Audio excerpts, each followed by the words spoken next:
নমস্কাৰ ষ্টুডিঅ'ৰ মাজত মই মিনহাজুদ্দিন আহমেদ লৈ আহিছো এটা গুৰুত্বপূৰ্ণ খবৰ। এই খবৰে আপোনাকো চিন্তিত কৰিব। এই খবৰ আপোনাৰ বাবে, কাৰণ আপুনি এখন ব্যক্তিগত হাস্পাতাললৈ যদিহে যায় তেনেহলে চিকিৎসকৰ যি মাসুল সেই মাসুল অথবা চিকিৎসাৰ যি খৰচ সেই খৰচত আপুনি হতভম্ব হ'ব। তাৰ বিপৰীতে আপুনি চৰকাৰী চিকিৎসালয়ত যেতিয়া যাব তেতিয়া আপোনাৰ মুখত অলপ হলে হাঁহি বিৰিঙিব, কাৰণ যি মাসুল বৰ্তমান সময়ত ব্যক্তিগত খণ্ডৰ হাস্পাতালত পে কৰি বৰ্তমান সময়ত ব্যক্তিগত খণ্ডৰ হাস্পাতালত দি আপুনি চিকিৎসা কৰিবলগীয়া হয়, হেয়া আসলতে এক প্ৰকাৰ মধ্যবিত্ত লোকসকলৰ বাবে খুব চিন্তনীয় বিষয়। তেনে এটা প্ৰেক্ষাপটতে আপোনাৰ বাবে এই দুখবৰটো আহিছে, কাৰণ স্বাস্থ্য বিভাগ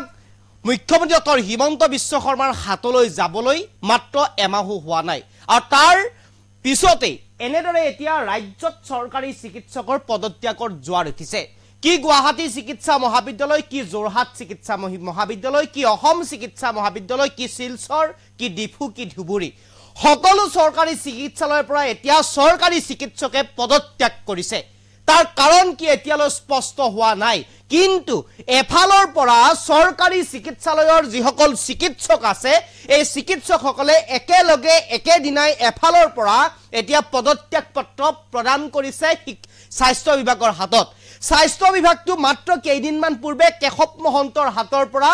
মুখ্যমন্ত্ৰী ডক্টৰ হিমন্ত বিশ্ব শৰ্মাৰ হাতলৈ আহিছিল আৰু চিকিৎসকসকলক লৈ কেইবাটাও গুৰুত্বপূৰ্ণ মন্তব্য কৰিছিল, কেইবাটাও নীতি নিয়ম বান্ধি দিয়া হৈছিল, আৰু সেই নীতি নিয়মৰ ভিতৰত থাকি চিকিৎসকে চিকিৎসা প্ৰদান কৰিবলগীয়া হৈছিল, আৰু এই ঘোষণা কৰিছিল মুখ্যমন্ত্ৰী ডক্টৰ হিমন্ত বিশ্ব শৰ্মাই। আৰু তাৰ পিছতেই এনেদৰে এতিয়া এখনকৈ চৰকাৰী চিকিৎসালয়ৰ পৰা চৰকাৰী চিকিৎসকে পদত্যাগ পত্ৰ প্ৰদান কৰিছে, আৰু এই খবৰে নিশ্চিতভাৱে আপোনাৰ ক্ষতি কৰিব।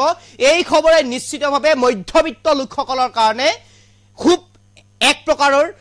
অশনি সংকেত নামি আহিব, কাৰণ মধ্যবিত্ত লোকসকলে চৰকাৰী চিকিৎসালয়ত যায় চিকিৎসা কৰিবৰ কাৰণে।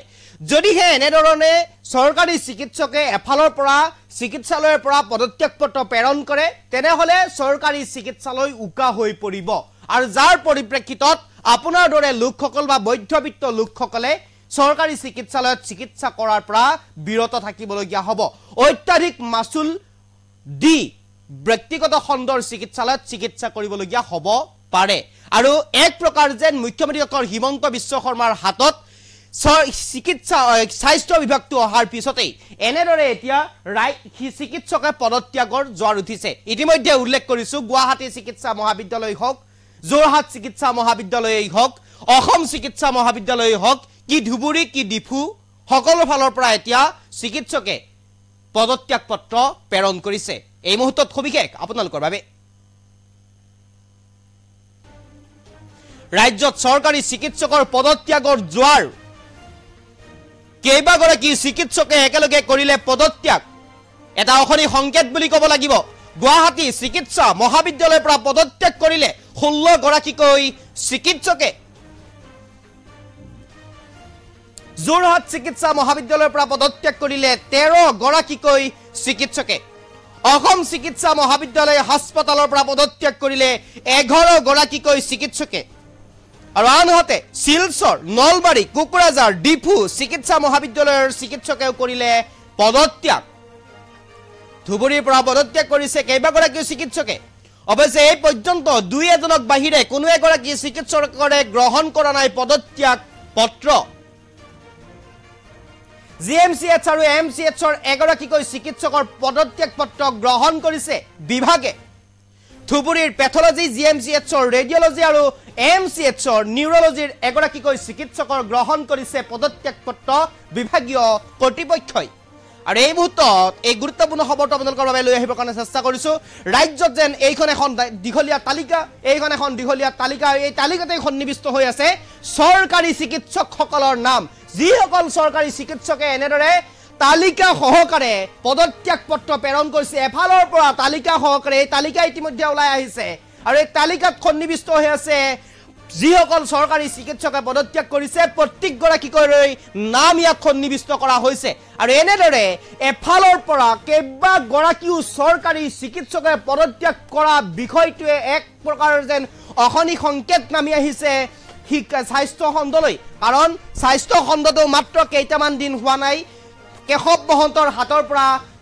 মুখ্যমন্ত্ৰী ডক্টৰ হিমন্ত বিশ্ব শৰ্মালৈ আহিছিলে এতিয়া মুখ্যমন্ত্ৰীৰ হাতত আছে স্বাস্থ্য বিভাগটো আৰু তাৰ পিছতেই মুখ্যমন্ত্ৰীয়ে কেইবাটাও ঘোষণা কৰিছিলে চিকিৎসকসকলক লৈ কেইবাটাও নীতি নিয়ম বান্ধি দিয়া হৈছিলে আৰু কেইবা প্ৰকাৰৰ নীতি নিয়মৰ মাজেৰে চিকিৎসকে চিকিৎসা প্ৰদান কৰিবলগীয়া হৈছিলে আৰু তাৰ পিছতে এক প্ৰকাৰ যেন চিকিৎসকসকলে বেমাজালিত পৰিছিলে এক প্ৰকাৰ যেন চিকিৎসকসকলৰ মাজত এটা জোৱাৰ উঠিছিলে আৰু তাৰ পিছতে এনেদৰে চৰকাৰী চিকিৎসালয়ৰ পৰা চৰকাৰী চিকিৎসকে এনেদৰে পদত্যাগ পত্ৰ প্ৰেৰণ কৰিছে এখনকৈ কেইবাগৰাকীও চিকিৎসকে আৰু এই কথা খুবেই আপোনাৰ বাবে ভাল খবৰ নহয় এই কথা খুবেই মধ্যবিত্ত লোকসকলৰ বাবে ভাল কথা কেতিয়াও নহয় কাৰণ মধ্যবিত্ত লোকসকল চৰকাৰী চিকিৎসালয়ত যাব লাগিব চৰকাৰী চিকিৎসালয়ত তেওঁলোকে চিকিৎসা কৰিব লাগিব আৰু তেনে এটা প্ৰেক্ষাপটত যদিহে চৰকাৰী চিকিৎসক নাথাকে অথবা চিকিৎসকসকলে যদি ভাল চিকিৎসক চৰকাৰী হাস্পতালত নাথাকে তেনেহলে এক প্ৰকাৰ যেন চিকিৎসাটো গাফিলতি হ'ব আৰু তেনে এটা প্ৰেক্ষাপটতে মধ্যবিত্ত লোকসকলৰ বাবে খুব গুৰুত্বপূৰ্ণ এই খবৰ মধ্যবিত্ত লোকসকলৰ বাবে অখনি সংকেত নামি অহাৰ দৰে এক পৰিস্থিতিৰ সৃষ্টি হৈছে কি কাৰণত চিকিৎসকসকলে এনেদৰে পদত্যাগ পত্ৰ প্ৰেৰণ কৰিছে কি বিষয় আছে কি বিষয়ক লৈ কিহৰ কাৰণে এনেদৰে একেলগে কেইবাখন চিকিৎসা মহাবিদ্যালয়ৰ পৰা চৰকাৰী চিকিৎসকে এনেদৰে পদত্যাগ পত্ৰ প্ৰেৰণ কৰিছে সেয়া এতিয়াও অস্পষ্ট সেই কথা এতিয়াও ওলোৱা নাই তেনে এটা প্ৰেক্ষাপটতে এনেদৰে এখন লিষ্ট প্ৰকাশ হৈছে যি লিষ্টত যিসকল চিকিৎসকে পদত্যাগ পত্ৰ প্ৰেৰণ কৰিছে চাকৰিৰ পৰা অব্যাহতি বিচাৰিছে সেই চিকিৎসকসকলৰ নাম এনেদৰে তালিকা সহকাৰে ইতিমধ্যে প্ৰকাশ হৈছে আৰু এই তালিকা আপোনালোকক দেখুৱাবৰ কাৰণে আমি চেষ্টা কৰিছো এতিয়াও অস্পষ্ট হৈ পৰিছে কিহৰ বাবে কি কাৰণত ৰাজ্যত চৰকাৰী চিকিৎসকে পদত্যাগ কৰিছে এই কথা এতিয়াও অস্পষ্ট কিন্তু এইটো লক্ষণীয় কথা চৰকাৰী চিকিৎসকে যদিহে চৰকাৰী চিকিৎসালয়ৰ পৰা পদত্যাগ কৰে অথবা চাকৰিৰ পৰা অব্যাহতি লয় তেনেহলে আপোনাৰ বাবে মোৰ বাবে সঁচাকৈ এয়া অখনি সংকেত বুলি ক'ব লাগিব এক প্ৰকাৰ যেন মধ্যবিত্তৰ মূৰত মাধমাৰ সোধাব বা এক প্ৰকাৰ যেন মধ্যবিত্তৰ মূৰত ৰাম টাঙুন পৰিব কাৰণ এখন ব্যক্তিগত খণ্ডৰ হাস্পতালত চিকিৎসা কৰিবলৈ হলে আপোনাক প্ৰয়োজন হ'ব খোজে প্ৰতি লাখ টকা আৰু তেনে এটা প্ৰেক্ষাপটতে মধ্যবিত্তৰ লোকে কোনো কাৰণতে কেতিয়াও ব্যক্তিগত খণ্ডৰ হাস্পতালত যাব নোৱাৰিব অৰ্থৰ অভাৱ হ'ব তেনে এটা প্ৰেক্ষাপটত চৰকাৰী চিকিৎসালয়লৈ গলেও ভাল এগৰাকী চিকিৎসক তেওঁলোকে নাপাব আৰু তেনে এটা প্ৰেক্ষাপটত তেওঁলোকলৈ এক প্ৰকাৰ যেন অখনি সংকেত নামি অহাৰ দৰে কথা হৈছে কাৰণ এনেদৰে চৰকাৰী চিকিৎসালয়ৰ পৰা চৰকাৰী চিকিৎসকে পদত্যাগ পত্ৰ প্ৰেৰণ কৰাটো প্ৰথমবাৰৰ বাবে এক নজিৰবিহীন ঘটনা বুলি ক'ব লাগিব একেলগে